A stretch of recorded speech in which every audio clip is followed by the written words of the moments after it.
Shalom Bapak Ibu Saudara, hari ini saya akan bagikan pembahasan terakhir tentang Kain dan Habil.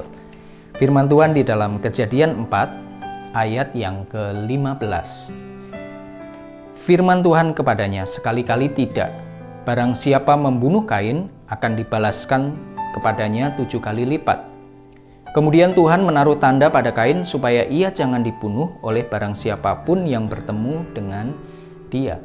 Tuhan menaruh tanda pada Kain supaya barang siapa yang bertemu dengan Kain tidak membunuhnya.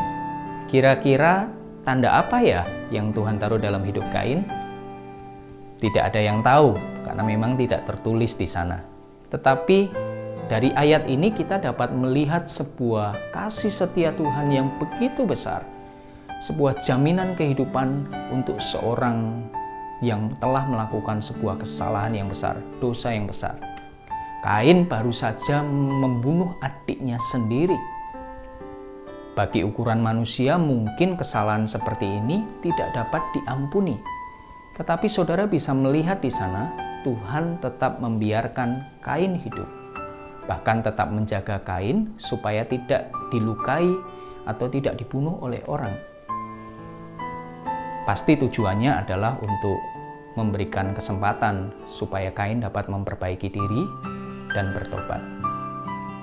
Tuhan selalu memberikan kesempatan untuk kita untuk memperbaiki diri dan bertobat. Jangan sia-siakan kesempatan yang Tuhan berikan dalam setiap kehidupan kita. Amin. Nah saudara, dari firman Tuhan tentang Kain dan Habil yang 3 hari ini saya bagikan kepada setiap saudara, hari ini saya mau bagikan 3 prinsip kekal yang dapat kita renungkan dan kita lakukan dalam setiap kehidupan kita tentang Kain dan Habil. Kita belajar dari sini ya. Yang pertama, saudara bisa catat dan ingat. Lakukan apa yang Tuhan suka, bukan apa yang kita suka. Lakukan apa yang Tuhan suka, bukan apa yang kita suka. Kesalahan utama dari Kain dimulai dari ketika dia mempersembahkan korban yang menurut dia suka atau yang dia mau, bukan apa yang Tuhan suka. Dalam hidup ini, banyak mungkin di antara kita hanya mau melakukan sesuatu atau bersemangat melakukan sesuatu jika itu sesuai dengan keinginan kita atau apa yang kita suka. Tetapi jika tidak, kita ogah-ogahan, bahkan kita tidak mau atau menunda.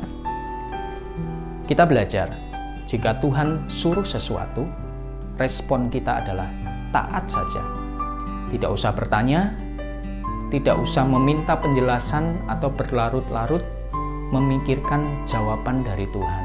Atau bahkan kita menurunkan standar dari apa yang Tuhan mau. Kita negosiasi, Tuhan segini aja. Tidak, kita belajar. Kalau Tuhan suruh A, kita lakukan A. Tuhan suruh B, kita lakukan B. Itu yang pertama.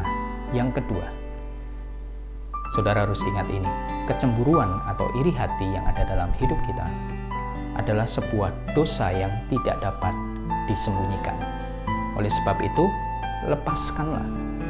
Karena memang dosa iri hati atau kecemburuan itu akan kelihatan termanifestasi dalam setiap perbuatan kita. Dan saya ingatkan, firman Tuhan juga sudah ingatkan dalam setiap kehidupan kita. Kecemburuan adalah pembunuh.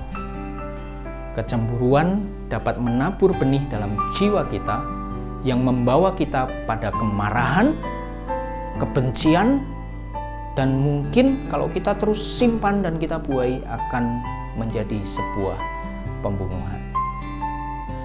Kita harus belajar untuk puaskan diri dengan melakukan apa yang benar di hadapan Tuhan. Itu yang kedua ya, kecemburuan adalah sebuah dosa yang tidak dapat disembunyikan. Oleh sebab itu, lepaskanlah. Dan yang terakhir, Bapak Ibu Saudara, bereskan semua dosa dan konflik yang ada, terutama kepada Tuhan. Demikian firman Tuhan hari ini. Semoga apa yang saya bagikan tentang Kain dan Habil selama 3 hari ini dan sebuah 3 prinsip kekal yang kita terima hari ini, itu dapat menjadi berkat dalam setiap kehidupan Anda dan seluruh jemaat yang mendengarkan. Tuhan memberkati.